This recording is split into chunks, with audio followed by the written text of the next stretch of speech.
Alright, today we are installing the 75327-09C black flush mount fuel cap and gauge. And here's the final installation of it. It's I'd say it's about a 20-minute installation or so, give or take. Very easy, not too much having to do with the electrical, even though you do have to kind of mess with the electrical. It's a very simple process, as we'll show. So for the first step here, let me get on the other side here.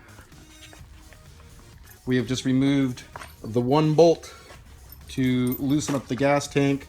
So now we can lift this up, and that's going to be for putting that fuel gauge on there, by the way. So we'll get back to you here in a second.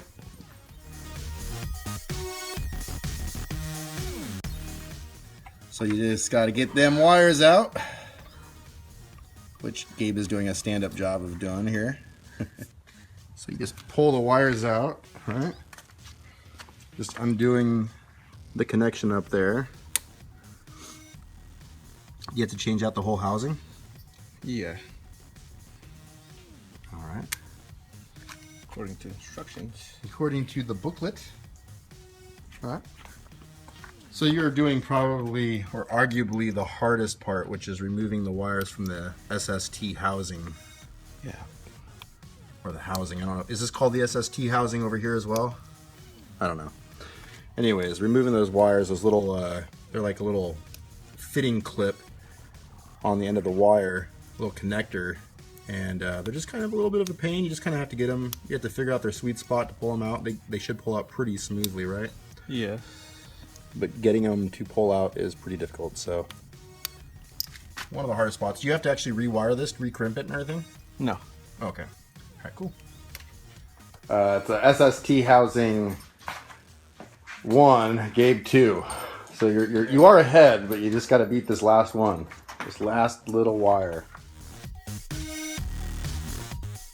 Okay, I have an unconfirmed, is it victory? It is. Yeah, victory. Yes. Man can beat technology. So pull out the old fuel setup. It just pulls right out. You don't have to unscrew it or what? No. It just pulls right out. Who says Harleys leak? He's like it. Out with the old. In with the new. This is the gas cap. This.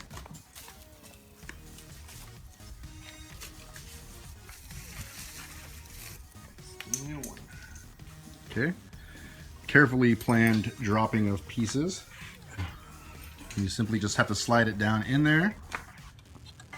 It goes. It just goes straight down, right? Yes. Very good. Grab the wiring from down below. Pull it through. We're doing this without reading the instructions, which is always preferred. All right, so what do you have to take off? That little clamp on there? Yeah. You sure? All right. We'll be back. The suspense is killing me. You see this thing? There's 4 grooves right here. Okay. I don't know if you can see it. A little bit. So this has to go in the middle. But then when you turn it, that's what's gonna hold it in. Even if you pull it out, it's not gonna come out. Okay. Unless you get everything undone. So everything lines up. But then you have to turn it. So see, that's unlocked. Yeah. So all you have to do is push on 1 or 2. And get it to And kind it of lock sits on into there. place. Yeah. That's when you tighten them up. And then tighten all 4 of them up, and you're good to go. So trying to line up those springs with the little holes in there, right? Yes.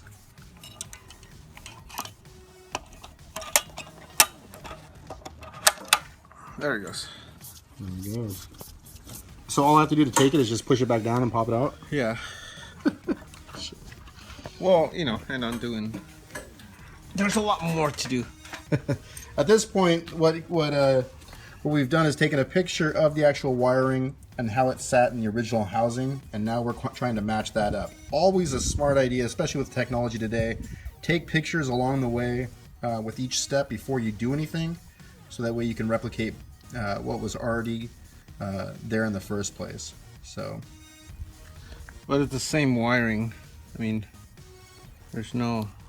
Yeah, it's all the same wiring. You don't have to really mess with too much electrical stuff. You just make sure the bike's off. And, you know, like I said, probably the hardest part of this whole installation is removing the little wires from the old housing. And putting the new wires, or the old wires, back into the new housing is not difficult at all. Is that upside down or is it right side up? That's right side up. So right now we just have the one unit installed, nice flush mount. And we'll go ahead and turn it on and show it to you here.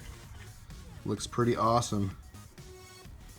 Yeah, man, and that'll look really good with the new housing. With the new with the new digital speedometer. Yeah, I'm probably gonna try to get it blue. Get a so blue it one. Yeah. Matches. Are you thinking about doing the Harley one or? No, the Dakota Digital. Dakota Digital. So we'll probably do a Dakota Digital speedometer replacement down the road to kind of match up with this, as long as the blues kind of match up. That'll look real sharp. So remove the old gas cap, and then you'll want to go ahead and clean off the outside edges here and just make sure it's you know, has no gasoline remnants sitting on there, and that it's just kind of ready for some adhesive mainly. Setting the new escutcheon on the bike here, or whatever it is, it doesn't fit in all areas, so you usually have to kind of turn it around and find the best fit for it to where it fits the most flush with the system, so you don't have a gap. And so for this, what we're going to use is gaffer's tape or painter's tape, or, you know, just some type of masking tape, something easy that's can easily remove from the bike without messing with the paint or anything.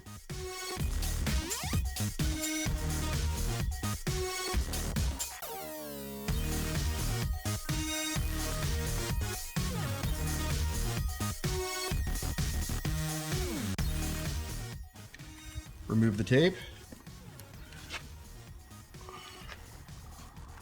Line up the Sharpie mark.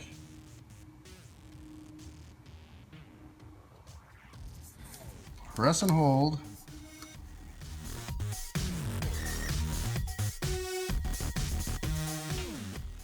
The kit includes both the fuel cap and the gauge. Also includes the wiring harness for easy installation. And what would you say is the hardest part of the installation on this?